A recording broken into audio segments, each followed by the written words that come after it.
Because I'm the minutes taker and I don't do minutes if it's recorded. So. All right. Yay.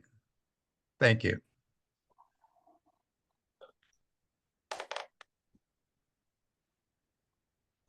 All right. It's working, I think. Yep. So, thank you. Thank you so much for having me tonight. Bold New Democracy is actually a member of Greater Cincinnati Voter Collaborative, and we're really grateful to have you with us.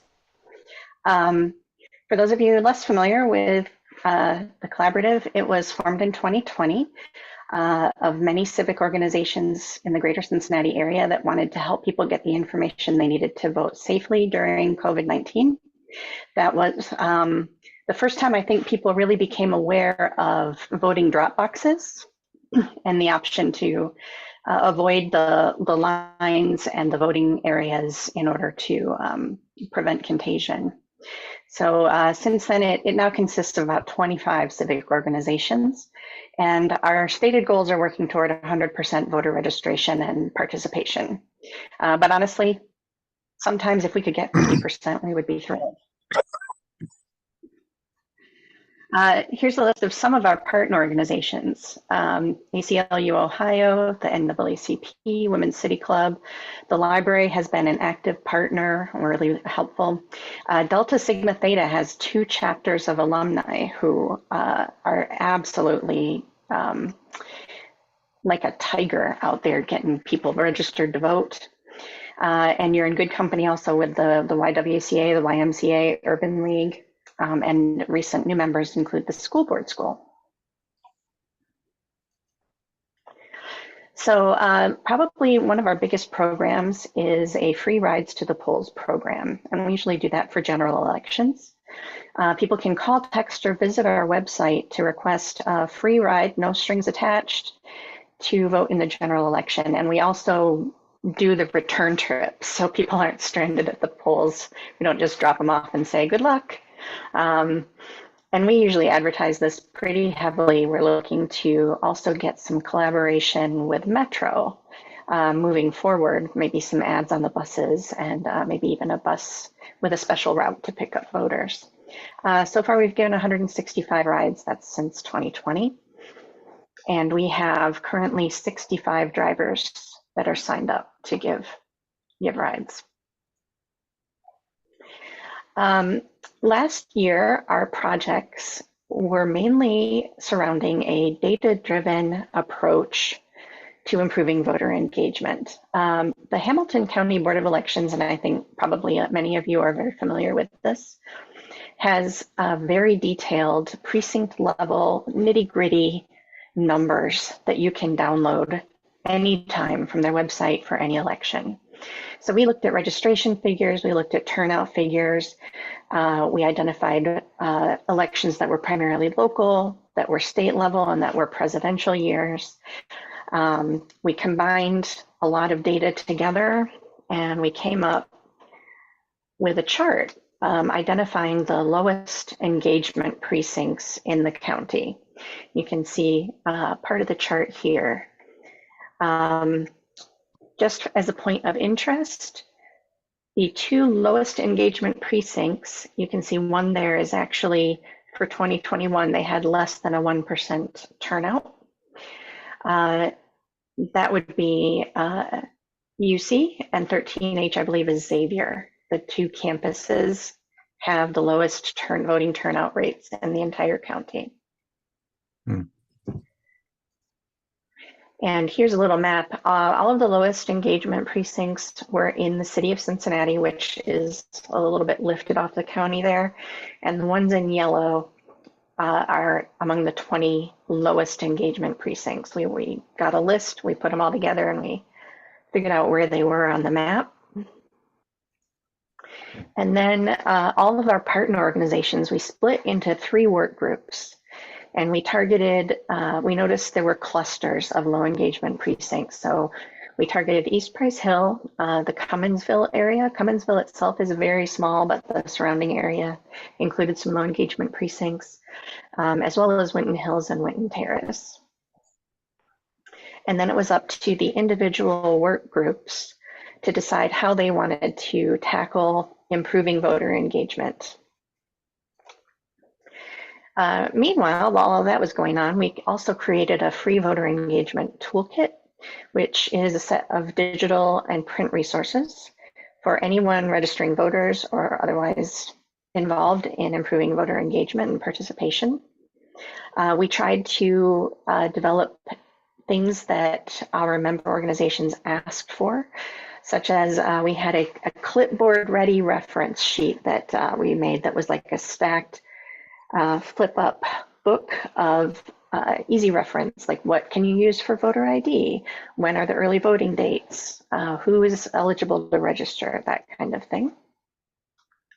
And if you would like the link to that, I will be happy to give it to you. One of the materials we made were little business cards, two-sided business cards with QR codes on them. And you can see the kind of things that we did QR codes to. So Vote 411, a QR code to get a free ride to vote, an absentee ballot request, a link to cincyvotes.org's voter tools page.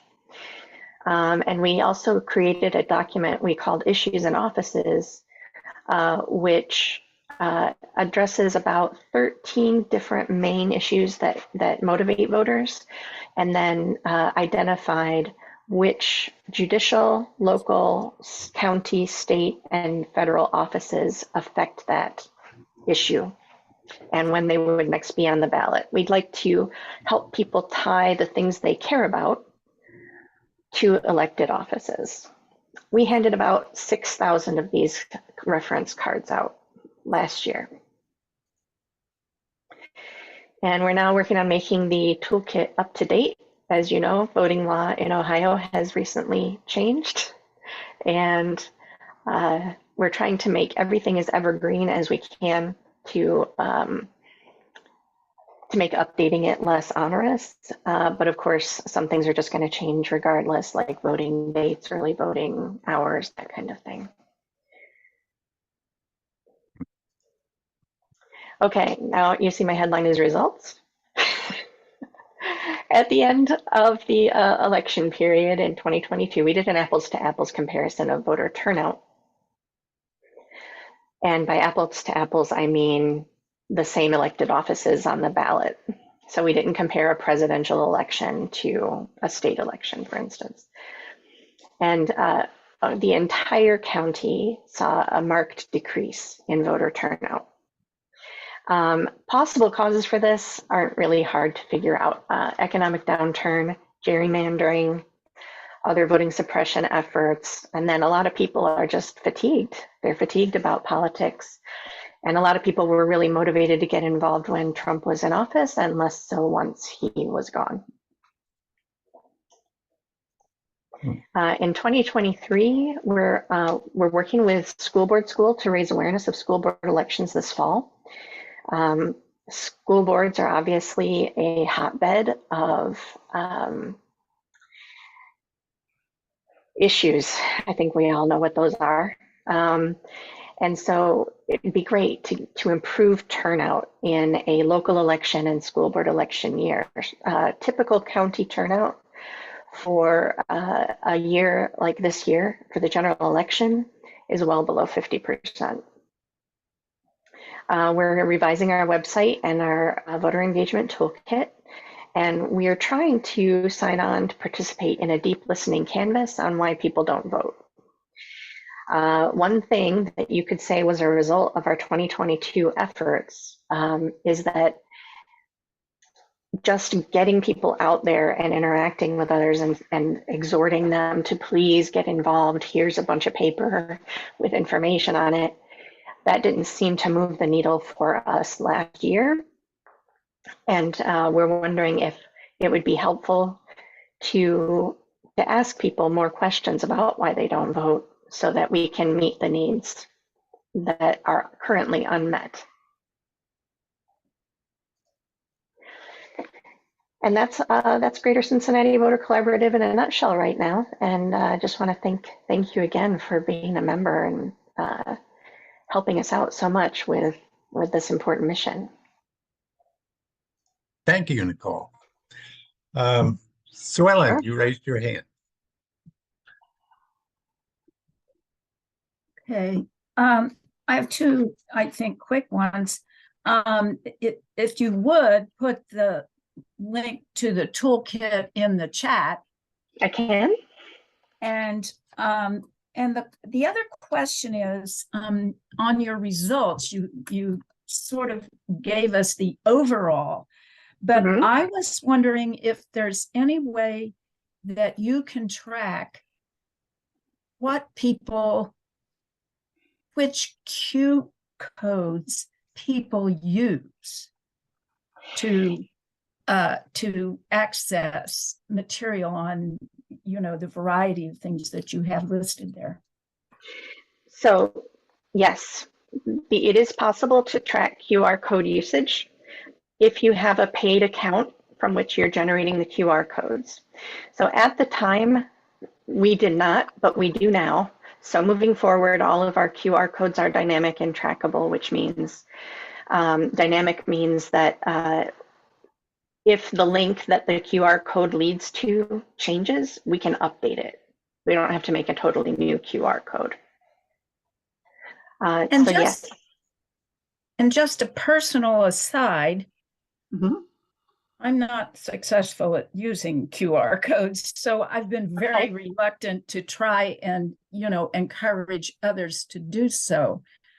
Could there be a little thing about how to make sure your phone is going to connect with these things? Because I'm blaming it on my phone when I aim it and it doesn't happen. So I find it is a little tricky because it depends, the correct interaction depends on what kind of phone you have. So if you're an Android user, scanning the QR code does a different thing than if you're an iPhone user. So it's really difficult to just say, here are the 3 steps, because they change according to which kind of phone you have. And I've also found that, for instance, if people have their cameras zoomed in too much, then they can't get the whole QR code. The distance makes a difference. How far away you're holding your phone may make a difference in how legible it is. So it's not a perfect system. And we usually try to put, like the business card is an exception because it is so small, it's hard to get a URL in there. But with other pieces of literature, when we put a QR code, we also try to put the URL directly underneath it so that people who are not inclined to use the QR code have another option. I'm assuming that QR codes will eventually get easier to use as phone manufacturers figure out that people need this to work a little bit better. I know it used to be you had to download a separate app to read the QR code, and now your phone camera will read it, but it is obviously not a flawless experience. All And I right, did put the link to our voter engagement toolkit in the chat. Lucy. Hi, Lucy. Hi, Nicole. Thanks for being here. Thanks for inviting me. Yeah, one is a comment and one's a question. Some of you know I attend the GCVC meetings every other week, and so that's where I get the great material that I sometimes share with Healthy Bold New Democracy, like the rides to the polls. And definitely a lot of us use those little cards with QR codes. When we did voter registration, I know I did some with Ruth, and we were handing them out. And anyway, and I just love the work that you've done in a very short period of time. I mean, you've only been around to maybe going on 3 years now. Close to 3, yeah. Yeah, and for those of you that don't know, because I know GCVC is nonpartisan, but Mika Owens was one of the sort of founder with Justin Kirshner, and I think you, in a way, for GCVC. So good for Mika, because we do follow candidates and stuff. But I wanted to ask, because you mentioned UC and Xavier, and I think some other folks I worked at UC the last election through Keith Linzer, who's their community outreach person or community engagement. He did a frickin' knockout job of registering students. I'm talking, I forget the number, but it blew my mind. And he was doing it at orientation with the parents there, and the parents would walk the kids over to the booth, you know, like, you're going to register to vote. But I'm wondering if there was just complete, you know, fall down or whatever in terms of people voting that were registered. And does he know that? I mean, I know he knows it, but you know. Are you talking about Justin or Keith at UC? Keith, okay. If the UC and Xavier, I don't know what Xavier did, but UC just registered thousands of new voters. Because I was over there with the League of Women Voters doing it, and I was blown away. But maybe they didn't vote. I don't know. So yeah, here's the thing about the campus voting. They kicked butt registering voters, and none of those students voted. They had about 28 people vote at UC. So whoa, seriously? Yeah. Yeah. Well, I'm wondering if he's gonna. He's good at looking at data and information, so I'm wondering if he's going to try to get the same energy to go knock on doors and get people to vote or whatever it takes, you know. I don't know if we've talked to him. We have talked to him. I was at the meeting where I was actually presenting the election results, and I had a spreadsheet that showed what that precinct voted. And he actually interrupted the meeting to say, "This says 28 people voted." And I'm like, "I know, I am really sorry." But there are also people that live in the neighborhood immediately bordering you in that precinct that should be voting and who aren't. So between this, you know, there should have been hundreds and hundreds of votes. And we don't know if people were re-registering at home and voting at home. We don't know what the deal is, and we're going to have to like actually do some work to figure out what's going on at the universities and why students aren't voting or are voting elsewhere. Or yeah, a number of the students we talked to kept their home registration and were planning to go home and vote. But the ones we registered, it was in the thousands, I think. I mean, it was if you registered in the thousands, you would expect more than 28 people would have turned out. But that's what the data say. So that's depressing. I think we need to do a lot more work there. And honestly, universities were a place we decided not to target too intensely because we figured they've got their young Democrat or young Republicans club that are going to encourage people to go out and vote. They've got a lot of their own civic organizations that are going to be on top of it. And the only thing I heard that would have been a real impediment was that they moved the voting location from the usual location to a different one, and students got confused. But I can't imagine that would have like caused a drop off that extreme. Was that 2022 the 28 voted? It was. Okay. All right, Sue. And your microphone's off.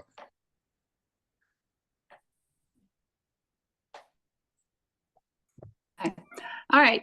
Well, I have 5 grandchildren that are in that group. The college age, young adult age range. And I can see it in their reaction. I think it's holding on to childhood, some of it, not really wanting to take on that responsibility, not wanting to even, you know, share ideas with friends because it might result in, you know, discord. Because a lot of this divide, a lot of their friends, families are very divided, and they don't want to join in that. I mean, this is just me saying this, I don't know. But I do think this abortion issue coming up in 2023 is going to change that for that age group. They will all vote. I mean, my grandchildren will, because this is an issue that affects them more particularly. I do think they're in denial to some extent and scared about their own future. Is what they know is there's global warming. They don't think anything's going to ever change with that. They know that, there's a lot of angst out there, and they are fearful of their own futures, and yet they feel, they can't make a difference. They haven't bought into politics making a difference. They're very skeptical of politics and politicians having any impact on their lives. But I do think when it comes to abortion, this is going to change some of that.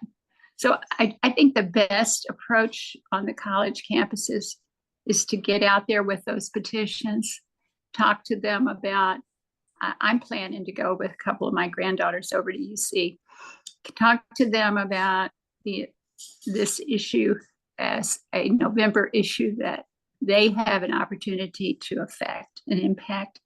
It's going to either create a situation in Ohio where we have legal abortions or we don't have them. And I think they can relate to that real clearly. So I'm looking at the cards. Oh, sorry about these dogs. That's okay. Dogs are adorable. We don't deserve them. Anyway, my husband hopefully will take care of that.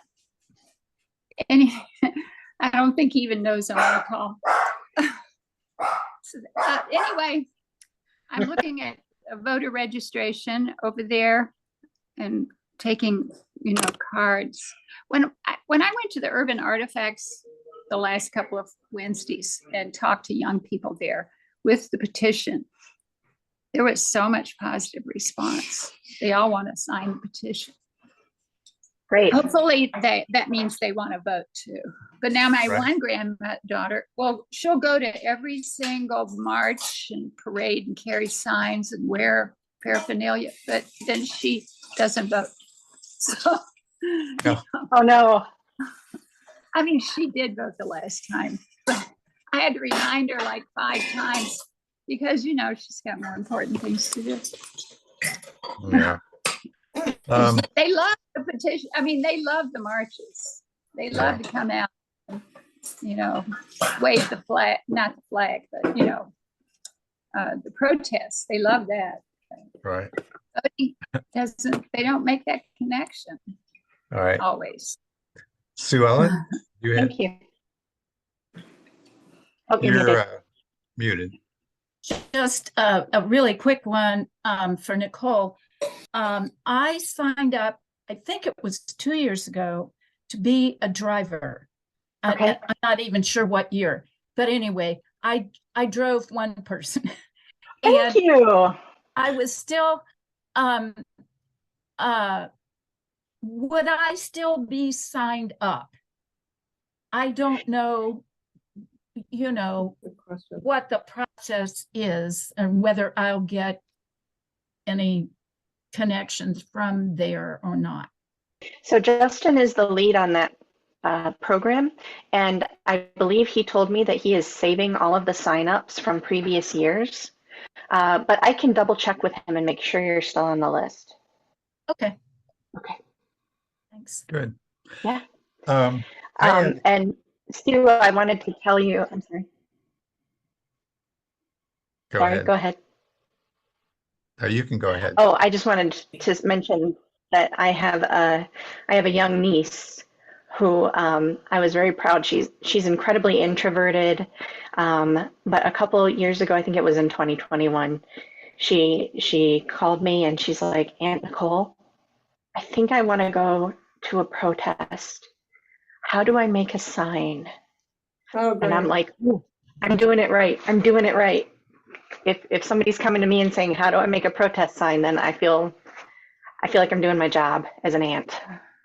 So, Lucy, That's did you have great. something? Yeah, I love that GCVC was doing sort of data-driven, information to use and try to get results. I love that.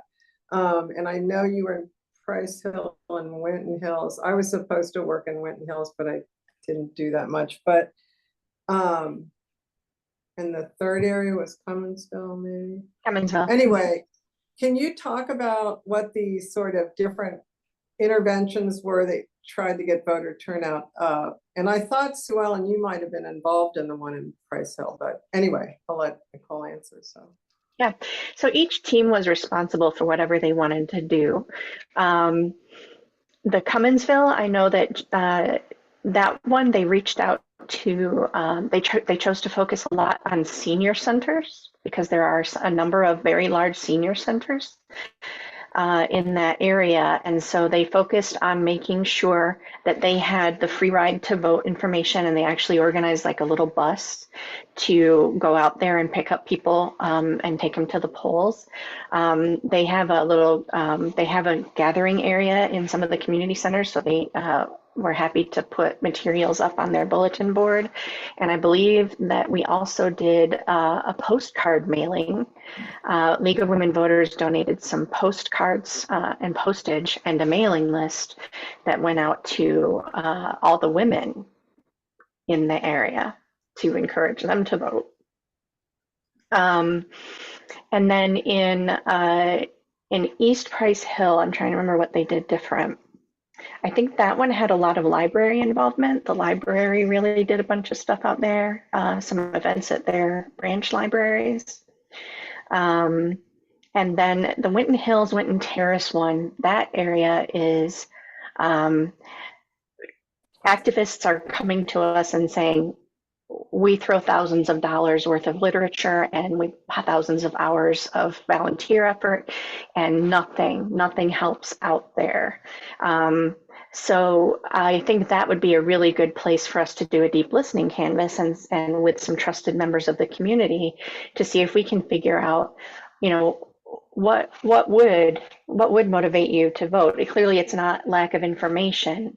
Is there something else we can help with that would do it? And I believe in discussing this, somebody pointed out that economic hardship is a huge barrier to voting, and that area might qualify as one of those areas that's experiencing economic hardship. Greg? Nicole, is Vote Riders a part of your organization? I didn't see them on the list. Sorry, and maybe I missed them. No, you didn't.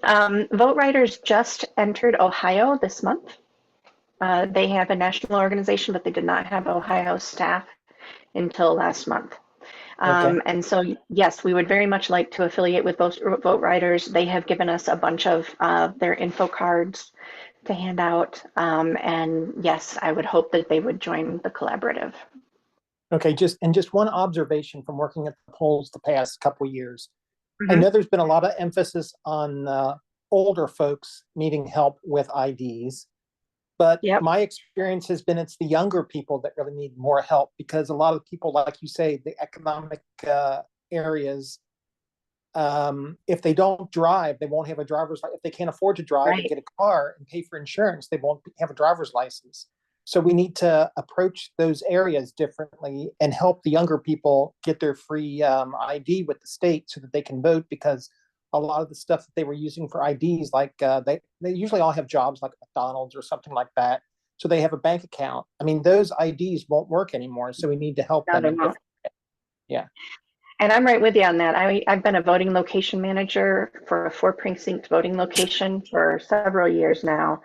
And yeah, we always have people coming in that are like, well, my driver's license is out of date, or so for some reason they can't use their driver's license, but they have a utility bill and they'll go home and get it and come back. So now they can't do that, and we're going to have to turn people away. So So yeah, I agree. And one of the things GCVC is not leading, but is participating in an HB 458 Speakers Bureau. So you might want to consider having them give you a little talk, which they have a PowerPoint presentation and a little speech about how HB 458 has changed the voting ID requirements and how people can work around that. And I think the biggest method to push is getting people to vote by mail, because they do not need a photo ID to vote by mail. And I'm going to talk about that a little bit later in my report, because Gina Henderson is a point person here for that. And so we'll cover it. I had it in the notes last time, but we didn't talk about it much. But Okay. thanks for bringing that up. I had a question I was about, actually, oh, go ahead. I had a question about the data, Nicole. You mentioned that in 2022, probably a big reason there weren't as many people voting is because Trump wasn't in the race. But could you get down to the level of telling, was it more Trump voters who didn't vote or non-Trump voters? Well, here's the interesting thing. When I did the really base level analysis, Republican voters turned out in a major, major way. Republican participation. In fact, let me get you the. I actually wrote down the exact percentages, and I want to show you. And I have a question about this data, and I would like to know how much Republican turnout was improved on paper by redistricting. So let me pull that up for you.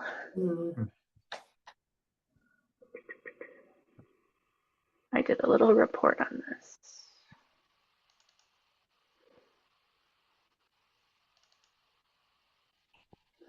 Okay. May I share my screen again? Yes, sure.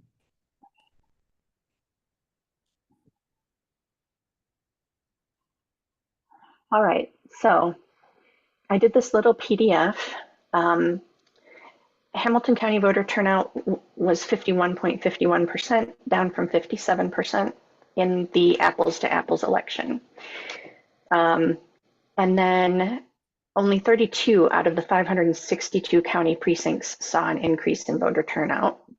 That's 5.7%. 2 of 190 Cincinnati precincts increased turnout, and the number of registered voters did not decrease very much. So that's not the issue.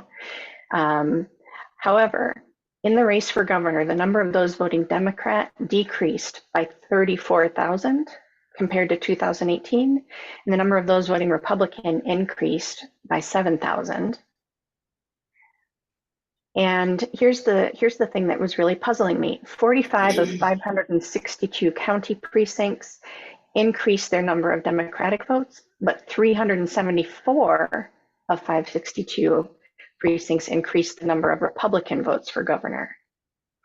So what I would like to know is this a result of redistricting, putting more Republican votes in different precincts, or was it just the Republicans decided to really turn out for this race? And I'm not sure what the answer is. In order to find out, I think I would need to compare precinct data from before redistricting to after, and I would probably need to use Dave's redistricting for that, which I would happily do, but I don't have a link to the prior maps. And it looks like your deep analysis was specifically on the governor's race. I did use the governor's race primarily because I didn't have another one that was really easy to separate out Democrat versus Republican votes, except for Congress, and then that would change. So yes, definitely governor's race. Okay. So our Democratic candidate, and I've forgotten her name myself right now, wasn't that strong. It could be one Nan reason. Whaley. Whaley. Nan Whaley. Yeah. Thank you. I mean, we could really do a lot of in-depth analysis of the campaign strategy and the candidate choice. but that would probably not be germane to GCVC as we are officially nonpartisan. Right. But human rights are partisan. You didn't look at Sherrod because it Sherrod wasn't on the this- ballot. It was Portman. Oh, yeah. And Tim Ryan. Yeah, Oh, well, Tim Ryan and JD Oh, Vance were on there. I meant to say Ryan. What is Oh. wrong with my head? Ryan and Vance. I did not look at Sorry, Ryan and Vance. I had some anesthesia earlier today. I'm giving Oh, that as okay. an excuse. However, I probably could, if you wanted me to, look at the Ryan and Vance. You know, and let you know. the Ryan vote was a big surprise. I think most people were surprised he didn't do better. Even at the national level, I heard a lot of talk about how watch Tim Ryan in Ohio. He's got a really good chance. There's a lot going on there against JD Vance, and Ryan didn't do well at all. So trying to understand that, Well, I I think think too, might like, help with understanding other things. I don't get it. I think too, like, follow the money. Because one of the big critiques of the Ryan campaign was he did not get the support of the National Democrats. And, you wonder where DeWine's money came from too. I mean, versus Nan Whaley, who probably, I'm sure their campaigns were hugely different in terms of money raised. So I'm pretty sure Nan Whaley didn't accept bribes to push HB6 through the state legislature. So, exactly. exactly. That's on her. Yeah. Right. Yeah. Of course, Ryan did, or as I recall, he did better than Biden did 2 years earlier, percentage-wise, at least. Comparison with Biden and Trump. JD Vance did so well. Well, it has to be the money. You have to just believe that it's the money, because JD Vance was, unknown really, except for that book. I think the book did it. I honestly think the book did it. His name recognition was the big factor there. Well, he had a lot of money too with that Thiel guy behind him. Right. Greg, did you have another? Yeah, I was just gonna mention, not that I don't want you to do the analysis, because I'm a nerd and I love all kinds of numbers, but when Alex Linzer came and spoke to us, and we had a couple other people from the Board of Elections, I don't think that the precinct maps changed all that drastically with gerrymandering. I think it was just the House districts and the Senate districts and things.